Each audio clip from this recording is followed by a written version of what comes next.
G'day, it's Pete here and welcome to Hand of the Week. Now this hand actually came from the quarterfinals of the Aussie Open playoffs that I was playing in. And this hand really illustrated to me pressure bids. Like there are some bids that you can make that just put the absolute maximum pressure on the opponents and you make them guess. Sometimes they guess right, sometimes they guess wrong. And if you just consistently put your opponents to the guess, then you'll get the payoff eventually. So this hand was a really interesting one. So my partner opened 1 diamond, and the next hand overcalled 1 heart. Now I doubled, which just showed spades, 4 or more spades. It didn't show precisely 4 spades like some people play it as. And this is where the pressure bid came in.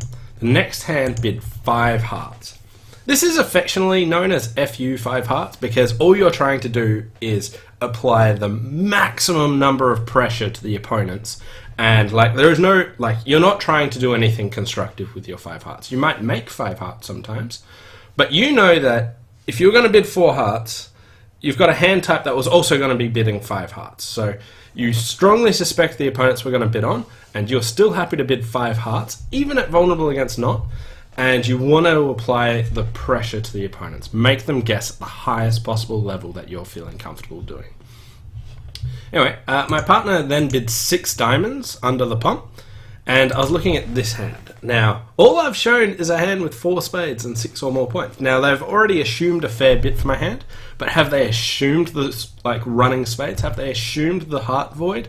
So instead of trying to work out what my partner was assuming, I wanted to think, what do I need from my partner? Well, they've obviously got really good diamonds, so they've got solid diamonds, and if they've also got the ace of clubs, then we've got heaps of tricks. We've got 6 or 7 or 8 diamond tricks, depending on how many they've got. We've got the ace of clubs, we've got the ruffs and hearts, we've probably got 6 spade tricks.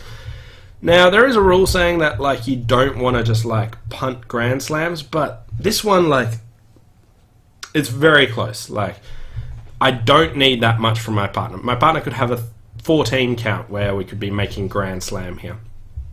And now they've put us under the pump, and I have to guess. Now, I think it's probably odds on that my partner's got the ace of clubs and good diamonds, because they've bid at the 6th level without inviting me. They know that their hearts aren't particularly great. So anyway, I chose to take the push up to 7 diamonds, and that went all pass, and that was the lead. Anyway, we'll open up the hand.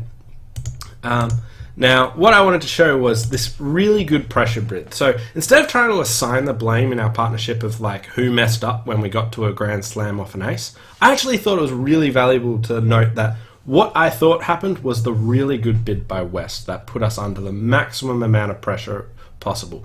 So they used a pressure bid, they got the reward, they got their slam swing that they needed, and I just thought that David Appleton, who was sitting West, found a fantastic bid and got duly rewarded for it. Rather than worrying where our auction went off the rails, I think both of us had our bids. It just turns out when you put them into pressure, we had to work out what the best way of doing it. We didn't have the science. My partner's got 8 diamonds. They know their king of hearts is useless, but they got the king of clubs. They don't need much from me to be making slam, so they took the pressure bid of 6 diamonds, which also put my hand under a lot of pressure. So the main thing here is trying to work out how can you apply pressure to your opponents.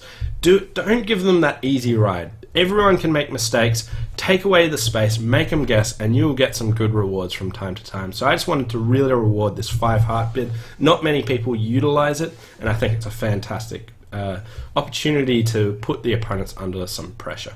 Anyway, thanks for watching. Hope you enjoyed this hand of the week, and I'll see you next time.